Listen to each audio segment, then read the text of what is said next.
Hi, everyone. Welcome to the EO Wonder podcast. Today, I'm with Dandapani, who is a Hindu priest, entrepreneur, and a former monk of 10 years. He has been a highly sought after international speaker and a leading expert on leveraging the human mind and the power of focus to create a life of purpose and joy. He has shared the stage with renowned leaders such as Hillary Clinton, and also has spoken at wonderful companies such as Nike, Amex, and his TEDx talk on unwavering focus has over 6.2 million views. Welcome to the EO Wonder podcast, Dandapani. Thank you, Kalika. Thank you for having me back. It's so nice to be here again.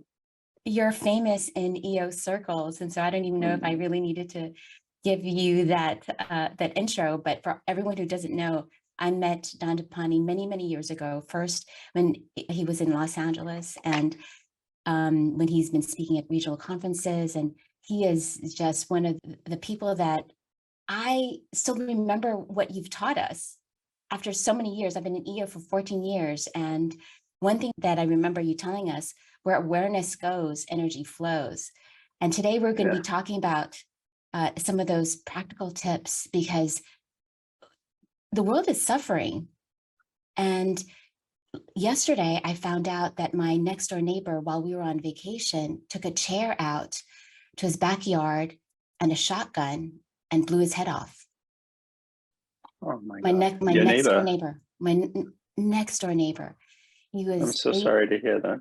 He was 80 years old and just got a terminal health diagnosis, but he had a wonderful life, from the outside. His kids were U.S. national volleyball athletes. He had a wonderful family. He had 3 grandkids, and that's what he chose to do.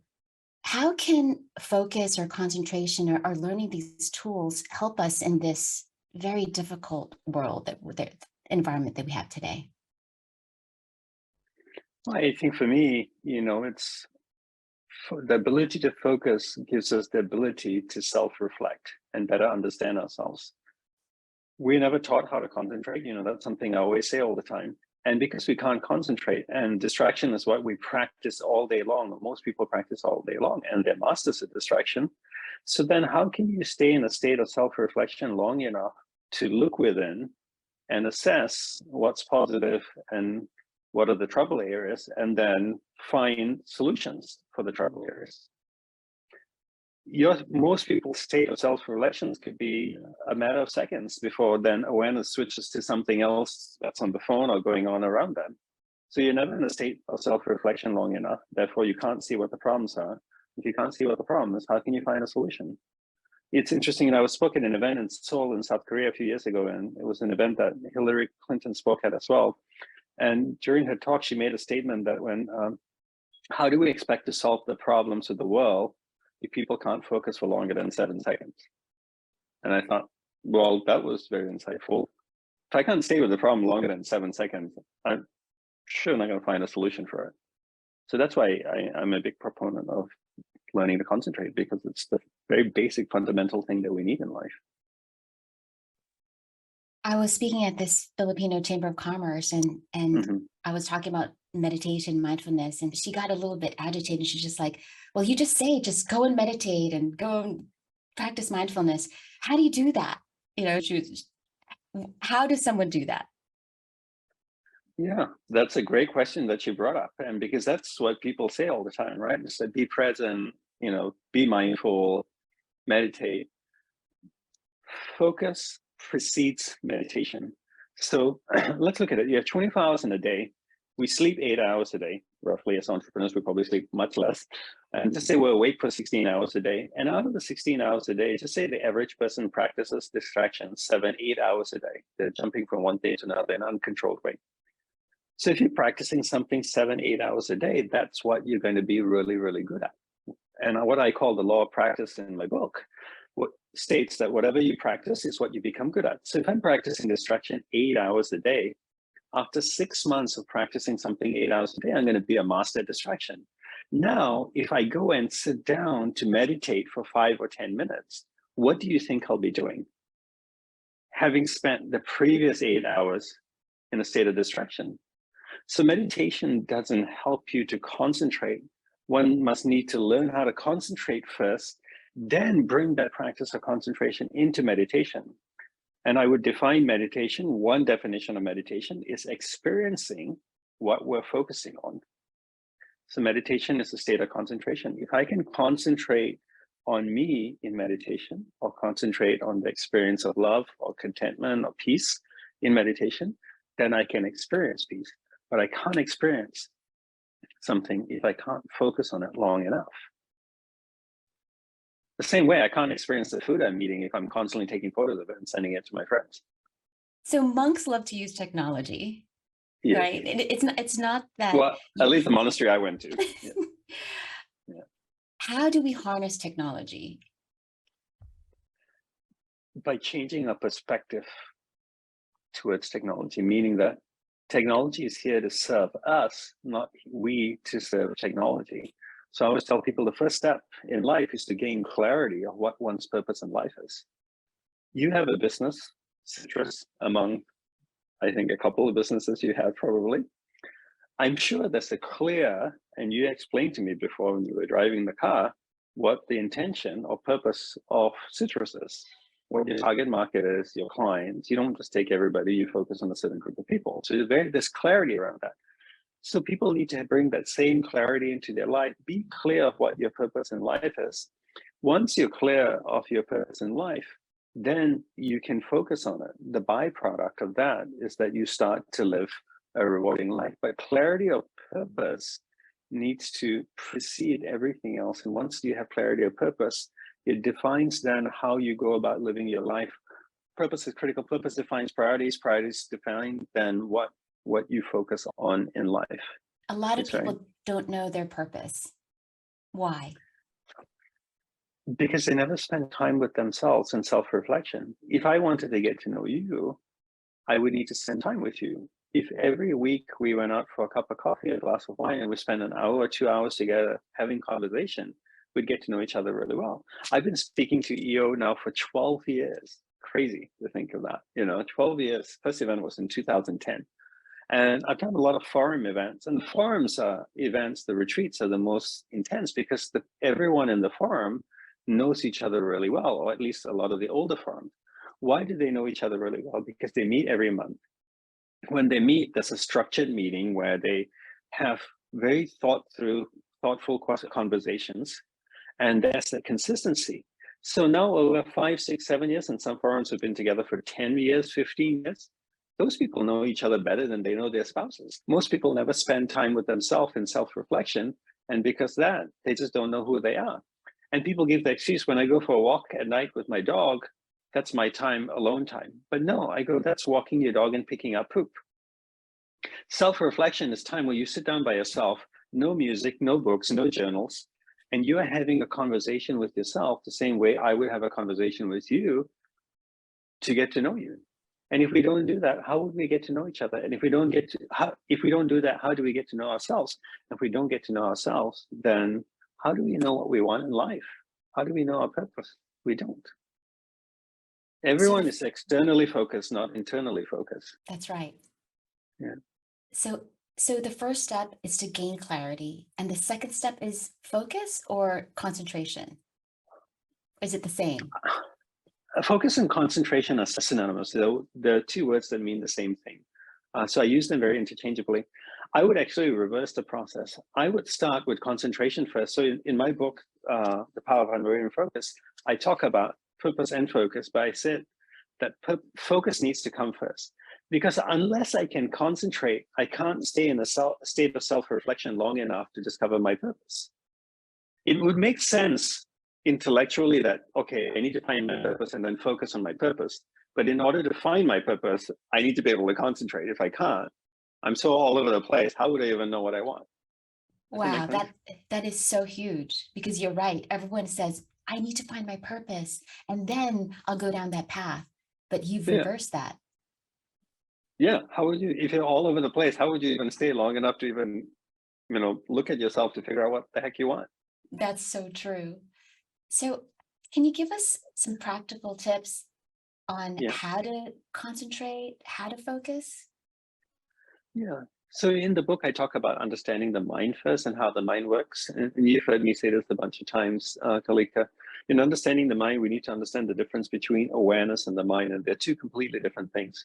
I define the mind as a vast space with many different areas within it, and I define awareness as a glowing ball of light. Essentially, it is you. It's the essence of energy. It's who you are. Your awareness can travel to different areas of the mind. So when my awareness goes to the anger area of the mind, I become conscious of being angry. And if my awareness goes to the happy area of the mind, I become conscious of being happy. So the mind doesn't move, it's awareness that moves within the mind. And this is the first thing we need to understand. The second thing we need to understand is that at any given point in time, either I'm in charge of where my awareness is going within the mind, or my environment, which is the people and things around me. So you can say something to me to take my awareness to that area of the mind, or to an uplifting area of the mind. That's the second thing. The third thing is focus is defined as my ability to keep my awareness in one area of the mind for an extended period of time. So if I can keep my awareness on my conversation with you, I'm concentrating. If my awareness drifts away and starts looking outside and going like, oh, what's that bird on the tree? And I'm getting distracted. Now I bring that ball of light back to you. So understanding the mind precedes learning how to concentrate. Once you learn how to concentrate, then the second step is practicing concentration. And in the book, I go through a very systematic process of approaching how to learn to concentrate and how to practice it so we become good at it. Learning to concentrate itself is not enough. Unless we practice it and practice consistently, we'll never be good at it. And what I share in my book is simple and something that can even be taught to kids. So if you have kids that struggle with concentration and struggle staying focused, learn this and share it with them. It's really, really simple. It's not complicated. We've just never been taught it, that's all. You had mentioned that a lot of people, especially here in the United States, just give kids drugs for their quote ADHD. What do you think about that? Well, I dedicate a whole lesson in the book to ADD and ADHD. And ADD stands for Attention Deficit Disorder. And again, I don't know much about this. So I did some research on the CDC website and reading what it is, defining what it is so I can understand. And basically, if you have trouble keeping attention on one thing for a period of time, that's one condition for ADD, right? So the natural response is people drug kids. So I had a man come up to me at an event one. I had many parents come up to me, but this one example I gave in the book, this guy comes up to me and says, Dandapani, my son's been diagnosed with ADD and he's on drugs now. And I'm very unhappy about it. And I said to him, look, I'm not a medical doctor. I don't fully understand ADD, but can you tell me what is the essence of the problem? And he said, well, my son has trouble concentrating, staying focused at school, at home, on whatever he's doing. So because of that, the doctor diagnosed him with ADD and put him on medication. So then I asked Dad, I said, okay, have you ever taught him to concentrate? And he goes, no. Then I go like, how do you expect him to concentrate if you haven't taught him? Then I said to Dad, imagine you asked your son to play the piano and he couldn't play the piano because you never taught him to play the piano. So because he couldn't play the piano, you labeled him with some acronym, just call it PPD, piano playing disorder, and then drugged him for it. That'd be a little unfair, wouldn't it? So I'm not saying diagnosing someone with ADD is bad. Absolutely not. What are we going to do about it? Diagnosing with someone with ADD is merely saying that person has trouble focusing or concentrating. That's okay. How do you want to approach it? Shouldn't we try to teach them and help them practice concentration before we drug them? And after maybe 4 or 5 years of training and practicing, they still struggle. Maybe they could use the aid of medication potentially. I'm not saying no to medication, but I'm saying I don't think it's the first response. It should be the first response for children or adults. Yes, deliberate practice. So key. And learning. And just learning how to concentrate. You don't teach someone, if I don't know Photoshop and you drug me because I don't know Photoshop, that's messed up. The way that you put it, it's so true. It's not hard. Yeah. Just teach someone. We teach people everything. We teach people how to cook. We teach people how to drive. You teach your team, you train your staff, right? You train your clients. We teach people everything, so why don't we teach people how to concentrate instead of just drugging them for not being able to do so? So That's the way I don't understand. If someone can explain that to me, that would be very helpful. But I haven't found anyone who can explain why we need to turn to drugs as the first resort. And you say that we can also start small. You talk about Yes. the idea of the power of small. What do you mean by that? Small incremental steps. My guru had a beautiful saying in the monastery. He said, a temple made out of bricks is built one brick at a time. And if you go to Asia, all across from India all the way to the other end of Indonesia, you'll see amazing ancient temples that are 1,000 years old. Some are massive, like take Angkor Wat in Cambodia, for example. It's 1 square mile in size. And it's built brick by brick by brick by brick. And then you get this massive giant temple. We in the West, and perhaps everywhere in the world now, love to go all Bruce Willis on things, just like, let's just eat the whole thing. Let's just take it all on right now. We're tough, we're strong, America, baby, we can do this. And then we naturally fail. The mind is a muscle, right? And if I were going to the gym and I wanted to bench press, I might start by bench pressing 20 pounds a day, every day for 2 weeks. And after 2 weeks of bench pressing 20 pounds, instead of going, should I go from 20 to 100 or should I go from 20 to 22? Most naturally, I should go from 20 to 22 pounds. So the same way, the power of small is about doing things in small incremental steps so that we can sustain change. Because any monkey can change for a week, for a month, for 2 months. Can you sustain change year after year? That's the holy grail that I feel everyone is looking for. And by doing things in small steps, incremental steps, tiny steps, small is doable, small is achievable, small doesn't create pressure, no stress. If you ask me to walk from New York to LA, I'm going like, holy crap, I'm not sure if I can do that. If you ask me to take one step in that direction, I'm not even going to feel stressed. I can do one step. And then tomorrow I'll take the other step. And then tomorrow I'll take another step. And eventually I'll be in Los Angeles. But we want everything now. We're not willing to take time. We have a project here in Costa Rica, as you know, where I am right now. We're building this botanical garden and spiritual sanctuary. We bought the land 9 years ago, and we've been clearing it and planting trees. We planted 4,000 to 5,000 trees now and plants. We have a 50-year plan and a 300-year plan.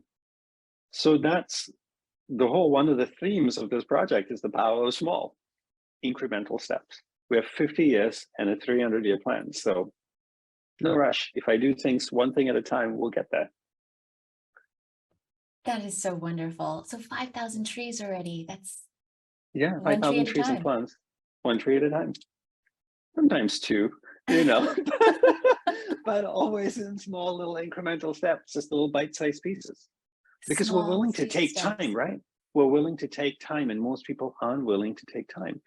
Technology has trained us to receive things instantaneously. If something doesn't download in 20 seconds, we can't get something right away or get it delivered tomorrow, then we get frustrated. We take that same irrational expectation of quick gratification and apply it to our own personal growth. We're not machines, we're not technology, we're people, we grow. My daughter's almost 4. It's going to be 1 year and 2 months before she turns 5. I can't accelerate the process. I have to be patient. So why then do we put so much pressure and stress on ourselves to change overnight? And that's why most people just end up being frustrated with themselves and disappointed and discouraged and depressed because they're not getting what they want. But the expectations and the approach of trying to do too much as opposed to small steps. Small, sweet steps. Small, sweet step. Everyone can do small, sweet steps. It doesn't. Small, sweet steps never stress anybody out. There's a level of grace and ease when you have these skills. Yeah. And sadly, these are the things that aren't taught to us when we're growing up. When I was growing up, no one taught me these things. It wasn't until I went to the monastery and lived with my guru did I learn these things. But these are very basic, fundamental life skills, that I feel will be so helpful to people if they could just understand it. The book dives into, the purpose. It dives into understanding the mind, learning to concentrate, learning to develop well, how to use that to overcome fear, anxiety, and worry, And also the power of small, it's like, take time, be willing to take time. And I think Bill Gates has that beautiful saying, people overestimate what they can do in 2 years and underestimate what they can do in 10 years. I love that quote. I really love that quote because, yeah, all great things require time. And I'm not sure if you know this a song from Top Gun by it's called "I Ain't Worried About It," and one of the lyrics is, "Time is running out, spend it like it's gold." There's also an essence that time is also going to run out. Yes. Yeah, in the book we talk the third impetus. I talk about three impetuses for leading a focused life. The third one is that life is finite. Death is the greatest impetus. Now, a lot of times, Kalika, people say life is short. I refuse to believe that. When you are stuck in Los Angeles traffic, you don't think 2 hours is short, do you? You go like, oh my God, it feels like eternity. So if 2 hours feels really long, then if you get to live for 2 years, that's a really long time too. So I would change the wording from life is short to life is finite, meaning there's a clear, definitive end. We just don't know when that end is. So I remember speaking at the Istanbul University, I don't know, like 10 years ago, and a EO member asked me, Dandapani, do you think about death often? And I said to him, I hardly ever think about death, but what I do think about every single day is that my life is finite. And because I realize my life is finite, it forces me to be clear of my purpose, have my purpose define my priorities, and then it really drives me to lead a focused life because then I focus on my priorities, which have been defined by my purpose. The byproduct of that whole process is I live a rewarding life, a happy life, a joyous life, because I'm focused on the people and things that matter to me. And the outcome of that is happiness, contentment, joy, a sense of fulfillment. And one day when I die, I can look back on my life and go, that was an amazing life. With a sanctuary of trees to leave With a sanctuary of trees. right? Exactly, yes, yes. And a legacy like your book. Yeah. I want to touch a little bit, if it's okay with you, on the word legacy. Sure. And this could also maybe be stemming from my misunderstanding of it. I don't look at the book and the sanctuary here as a legacy. I don't want it to be tied to me. Because people always say to me, oh, Dandapani, this is your legacy. What's the legacy you want to create? If I take that approach, then I'm weaving me into it, which then could result in me having, well, I need to make sure I portray myself a certain way in my book or in my sanctuary. It's tied to me. Rather, I like to take the approach, which is a very monastic approach of how do I serve, and the spirit of selfless service. If I am going to serve humanity in some way, what is the best way I serve humanity? For me, it's okay. I got trained about how the mind works and how to focus as my basic monk 101. So if I could give that same teaching to the world, it would help them because I know it helped me and so many other people. The same way, how do I serve the environment? How about I create a sanctuary that can become a place of education to people on why they should care for the environment, right? So when I think in a spirit of service and remove the word legacy and not tying it to me anymore, I now become a servant to a cause and do whatever is needed to fulfill that. I'm a butler. No one cares about the butler. The butler brings the food in and then leaves, or does whatever the butler does. So I'm a butler to the mission, a servant to the mission. And I don't want it to be tied to me because I don't want any part of me to influence the service part of it, if that makes sense. Yeah, very humble, like egoless. Like you're not doing it to impress anyone. You really are doing it because you believe. I do. And if I wanted to do it for myself, I wouldn't do this. I'd sell the property, take all the money and go buy a yacht and sit on a lake in Switzerland, drink wine, eat chocolate, with my family and friends. That's what I do. It was about me, which I've thought about many times. I won't lie. It is hard. It is hard. It's a lot of work. And, it's not an easy journey. It's a challenging one. Yeah. But someone remarked to me recently, said, everything worth doing in life is a pill. And then, what? It's so damn right. Like, it takes work, it takes effort. But there's still the sense of joy that exudes from Yes. what you're doing, even though it's No, hard. for sure. Yes, exactly. No, I do. I get a lot of fulfillment out of it. I see the lives it's getting impact. I see the future it's creating. My daughter's 3 years and 10 months, Kalita. I hope and pray that she has a long life. You don't know. If she gets to live up to 90, 95, then I want her to be able to live in an environment, in a nature that is supportive towards her, that has clean air, clean water, clean food, that's thriving, growing, the people around her that have skills to harness their life and manage their lives better, harness challenges they're going through, like your neighbor, right? If someone had empowered him as he was growing up with the ability maybe to communicate, to reflect, to understand life and death, perhaps he may have taken a different approach. Perhaps he may have sought help, counsel, who knows? But I know one thing for a fact is that, because I've done an undocumented survey traveling all around the world, everywhere I go, everywhere I speak, I ask, have you been taught in school how the mind works? Have you been taught how to focus? Have you been taught how to breathe, how to self-reflect, how to communicate? We don't get taught any of those things.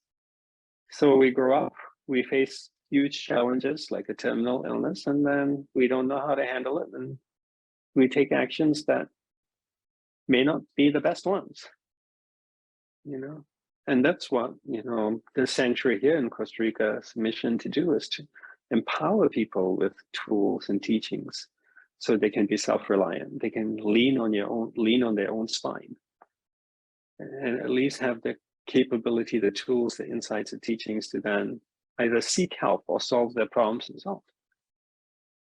I think that's right. I think my next door neighbor was a professor. He worked at Rand Corporation. So he was this very, powerful figure in the neighborhood. And I think sometimes whenever we're at a certain type of level, we don't like to ask for help. And Yes. how is asking for help also a really good skill for entrepreneurs or the like? We all need help, right? And I think as leaders, as you get towards the top of the peak, this is only a few of us, right? It's really hard as a leader to find other people that you can talk to that can understand the same challenges and same problems that you're going through. And I think that's why an organization like EO is so amazing, right? That it's not just entrepreneurs, but it's entrepreneurs who want to learn and grow and change their lives and their families and the environment. So, but I think the biggest thing, to answer your question is that to understand that we are a work in progress. There's so much, all of us have so much work to do on ourselves. And to take an approach of accepting us for who we are, that doesn't mean we're condoning the negative parts of us. We just realize that those negative parts of us exist inside of us. We're still working on it. And that's one of the very first exercises I had to do when I joined the monastery. My guru made me write down on paper, and it took God knows how many pages, everything about me, all the good stuff and all the not so good stuff. And it was a hugely painful exercise because I had to write down stuff that I didn't even want to admit, face about myself. And then basically I had, I don't know, an inch and a half stack of paper about me. And he made me own that. And he said, this is who I am, and it's okay. Okay doesn't mean I'm condoning the not so good parts of me, the bad behavior, the bad tendencies, the bad habits. Acceptance is acknowledging that they exist and that I need to do work on them. Very different than saying, I'm fine as I am. No, I'm not fine as I am. There's work to be done, but I understand this is part of the process and I'm okay with it. I think it's very, I don't know if I'm articulating it clearly, but it's important not to get to a place where you go, I'm okay with all the bad stuff inside of me, and I'm not going to do anything to change it. That's not okay. Very different than saying, I'm okay with all the stuff inside of me that's not good. I'm working on changing it slowly, step by step, how small. And some things I can change in a day. Some things may take a month or 2 months. And some things I've been working on for 2 or 3 decades. And it's okay. I'm still working on it. I'm just carving away at it, a little at a time. But to not do anything about it is problematic.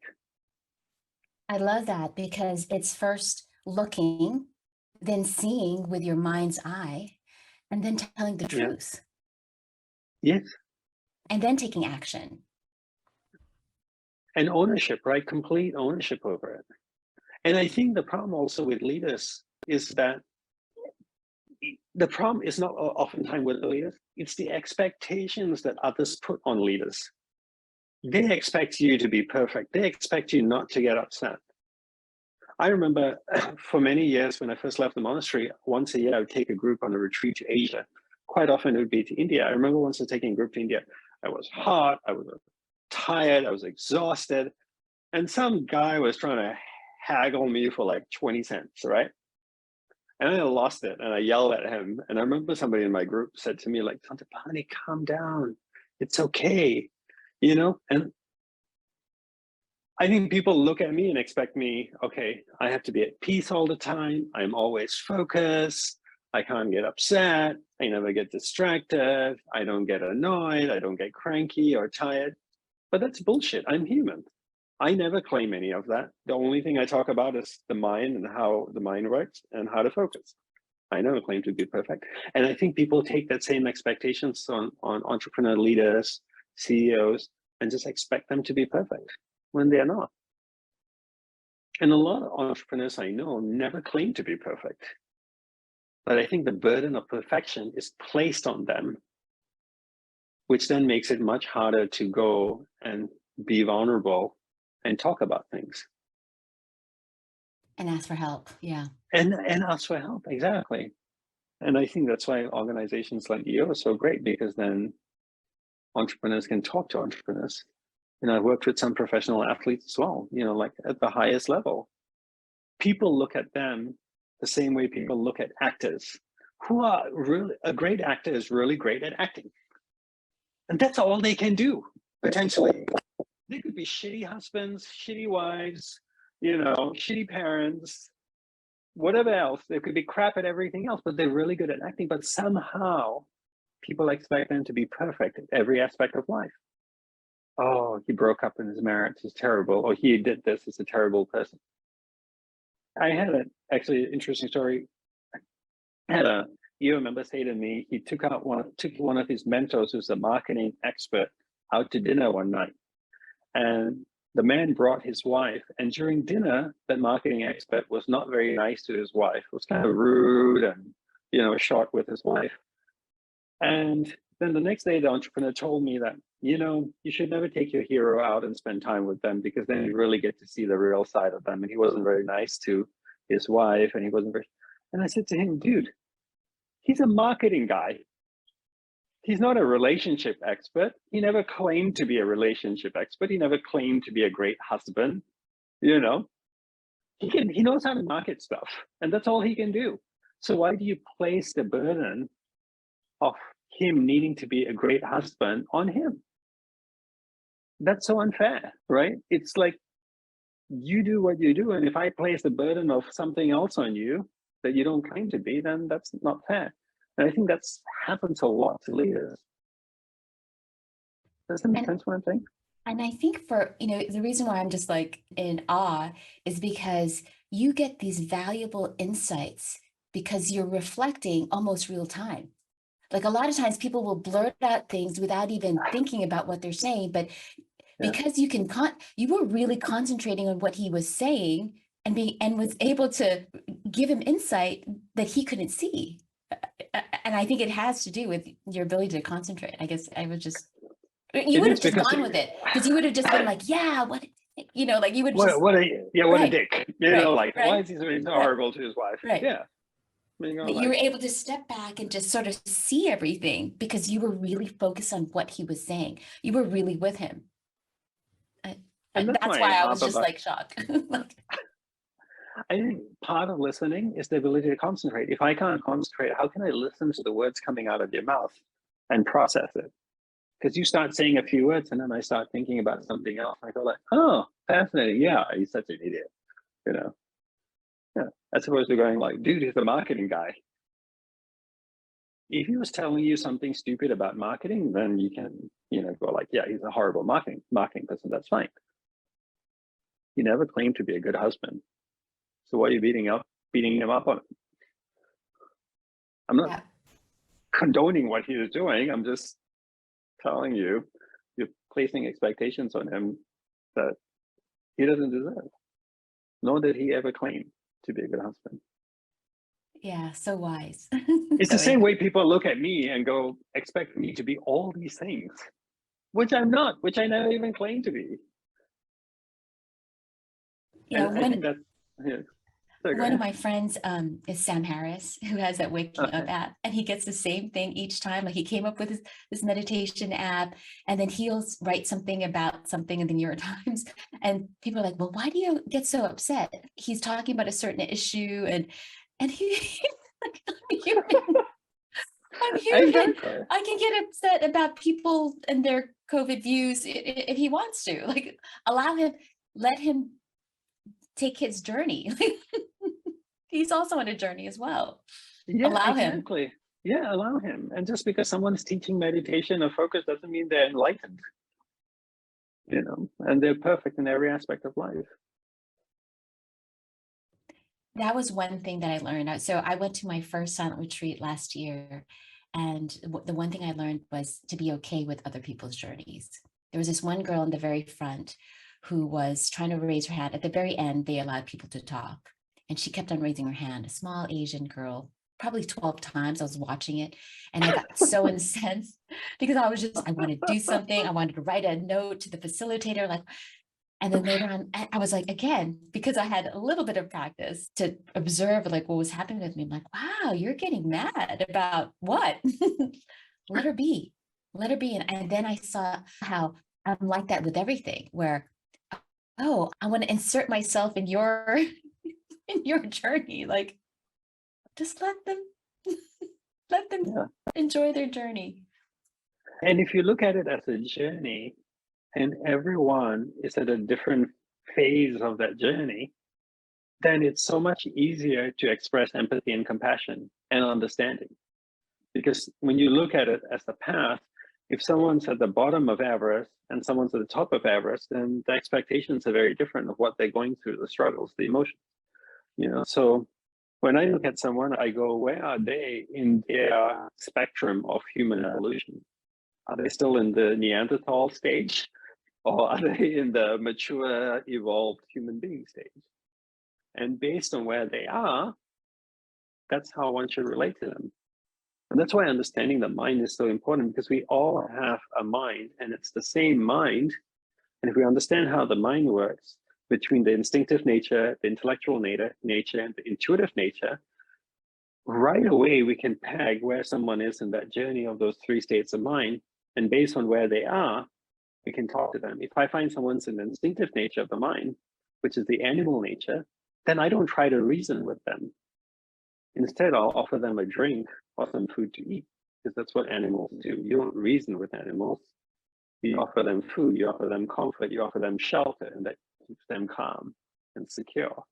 If someone's in the intellectual stage, then I'll reason with them. They're not interested in eating or drinking. They want to have an intellectual stimulus conversation. Someone's the intuitive stage, then they're in the self-reflection stage. They listen, they want to grow. Then you would approach them differently. And same like, you're at this event, the silent retreat, you see this girl, you see where she is. Understanding where she is in the journey allows you to know how to respond. Also allows you to know, I don't need to react. That's where they are. That's all they know how to do. So let them do it. I always say a dog barks, a cat meows. Don't expect a dog to meow.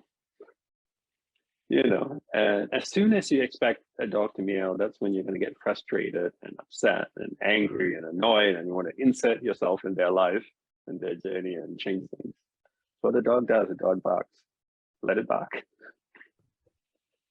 So simple, but yet not easy. Well, again, it comes from the understanding, right? Because if you can self-reflect, if you can focus and self-reflect, you can also see your journey of evolution. If I look at my journey of evolution of where I was, 48 now, where I was when I was 5, when I was 10, when I was 15, when I was 20, and how much I've changed, I can have compassion for myself. I can look back when I was 20 years old, look at the stupid things that I did and go, well, I did those stupid things because that's how evolved I was at that stage. I can't expect me to do any different. How can I? I was version 2.1. That was the actions of version 2.1, not the actions of version 3.2. 2.1 can only do 2.1. It can't do 2.7. So I look back and I have compassion. So even now, when I do something stupid or say something stupid, which I do periodically, you know, I go, okay, I'm at this stage of evolution. Obviously, I need to grow more to do less stupid things and say less stupid things and have compassion. So this gives me an opportunity to work on myself and improve. I think everyone should get your book. Thank you. Can you put it up again on the screen so everyone can Yes. see? Okay. Because I know that I got Thank a you. draft PDF. I don't have I did order the book, and I also ordered an Audible Oh, credit. thank And you. give us a promo on the book. Why should Okay. they read your book? You know, when there were 3 publishing companies that I was talking to, Penguin and a few others, about the book that were interested in, signing a contract with me. And I said, one of them asked me, why do you feel your book is so important?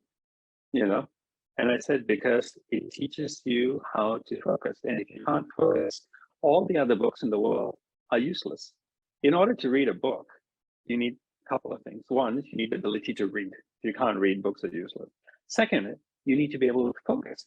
So if you wrote a book, for example, Malika, on marketing, right? Just the world's most amazing book on marketing.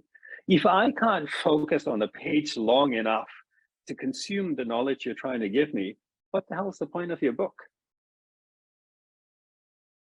There are so many great books out there, but people can't get the knowledge from all those books if they can't keep their face on that page long enough to consume that knowledge and reflect on it and implement it in their life. That's why you need this skill of focus. And that's why this book is the 101 for humans. Because if I can't focus, I can't read the stuff you're writing to learn from it. All the other books don't make sense. I need to learn how to read. That's the number 1 book to buy, how to read. Second book to buy is how to focus, so that I can actually focus on the books, the content, and consume the content. And whether it's about health, accounting, marketing, entrepreneurship, spirituality, meditation, and apply that in my life. But if I can't focus, I can't even read those books. And most people can't focus today.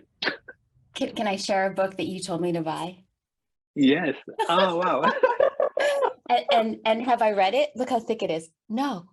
No. I gotta read your book first before I read the book that you told me to buy. Dancing with Exactly. Shiva. Yeah. But you've read it.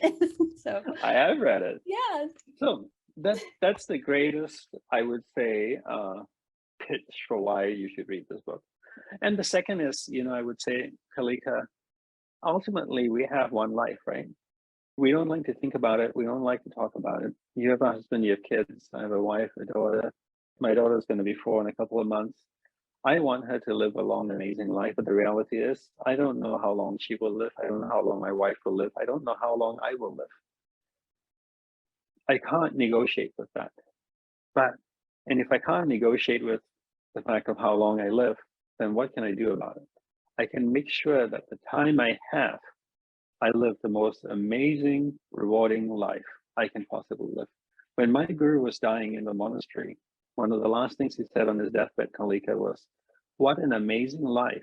I would not have traded it for anything in the world. Can you imagine, Kalika, being on your deathbed, surrounded by monks you love, looking back on your life and go, that was spectacular. And the only way you can do that is define your purpose, which then defines your priorities in life, the who and what's important. Then learn how to focus so that you can stay focused on those things. The byproduct of that is you live an amazing life.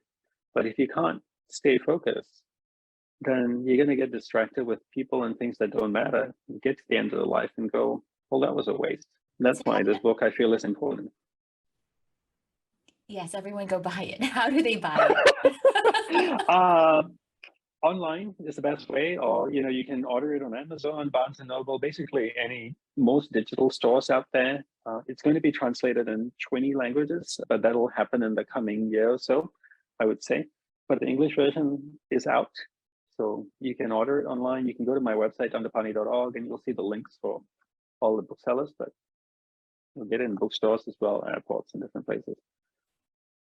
Well, congratulations. When I saw that Random House picked it up, that is big. I mean, it's the #1 publishing house in America, isn't it? Or in the world? In the world, yeah. Yeah. Very honored that they would see the importance of a book on focus.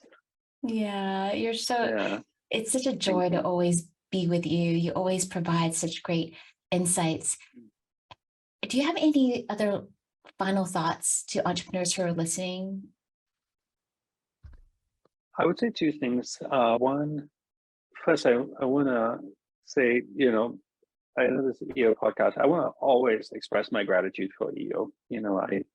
I can honestly say I wouldn't be where I am today in my entrepreneurial journey if it wasn't for the Entrepreneurs Organization. Even though I'm not an EO member, so many of my close friends are EO members, and so many of them have taken it upon them to mentor me and guide me over the years. This penniless monk that came out of the monastery who had $1,000 and a MacBook Pro, they really shaped